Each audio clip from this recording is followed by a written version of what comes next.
you would have to be 35, 45 years old, and you wouldn't remember a hurricane prior to that that was as devastating as Hurricane Ike was.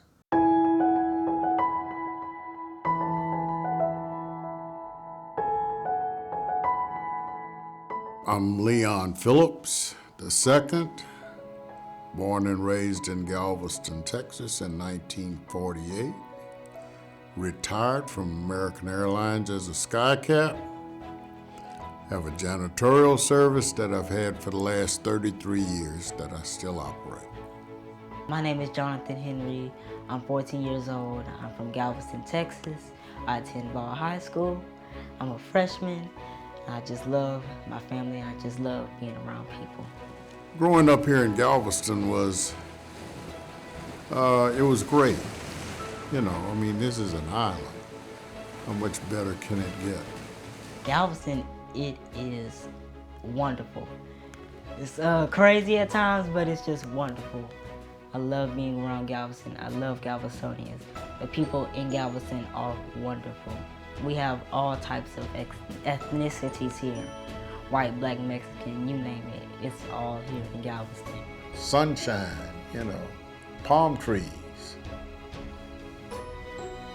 We are the piece of land that actually stops a hurricane from being massive at the oil refineries just on the other side of Galveston Bay. We were just sitting on the porch, The door had a blind over it, and when I opened it, the wind just took it, it just pulled it off the hinges. We were afraid, so we jumped up and we went inside. The window broke, which caused the wind to rush through the house. I took a piece of cardboard and put it against the window, and then I took my bed and my headboard of the bed and slide it up against the window, so that kind of like broke the wind, but it was still seeping in. Yeah, Hurricane Ike hit Galveston in 2008. It hit Galveston as a Category 3 hurricane. I called my neighbor that lives behind me because he had said he wasn't going anywhere. So I called Lionel and I said, well, Lionel, look out your back door, man. Tell me what's going on.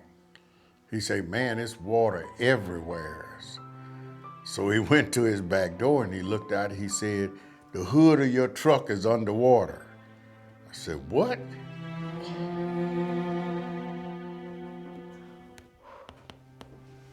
Everything that I had, it was gone. It was gone. All the toys that I had, the blanket that my great-grandmother made me, the pictures, the videos, the pictures of my grandparents, the pictures of my ancestors, they were all burned up in the fire.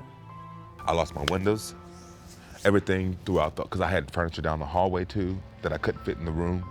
Aquariums and nightstands and stuff. You could just see it going down the hallway, just. In Ike, in my living room, when you opened up the front door and looked into the living room, the sofa, love seat, chair, table, coffee table, rug was all on the north side of the room. Population-wise, it dropped. I think Galveston was like at 60, 65, 68,000. After Ike, it dropped down to like 41,000 or something like that. It was bad. There were boats on the road, when I say that, I say it jokingly, but when you start looking at a 25 or 40-foot sailboat, and it's sitting in the middle of Broadway, When the storm ended, it was like a parade. It was like one huge big parade just going on, and then the end. You could just see it leaving. Everybody was on a level playing field because we all were devastated by Hurricane Ike. 75% of the island was flooded and everybody lost a lot. For the first time in my life, I saw the community come together as a whole. You couldn't buy groceries, you couldn't buy gas, you couldn't flush your toilet.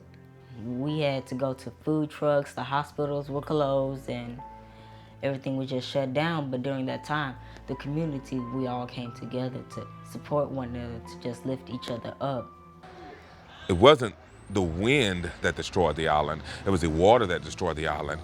And the water, for some reason, the water that was the highest water we've ever had here. So I was thinking to myself then, that's a part of climate change. As the Arctic begins to melt, you have to understand that Galveston is an island.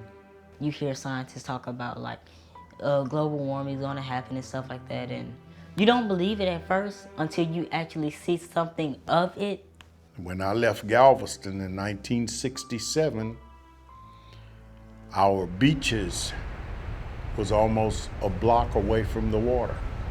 Our beaches now are less than a block from the water. We only have God knows how much time left on here. And with everything that's going on, I don't want the earth to be in danger. It's not happening by itself. There are things that we're doing to the planet to cause the climate to change. It's inevitable, that 100 years from now, Galveston Island may not be here. I don't know if and when something's gonna happen, but I just hope I'm not here. I hope I don't live long enough to see it go away.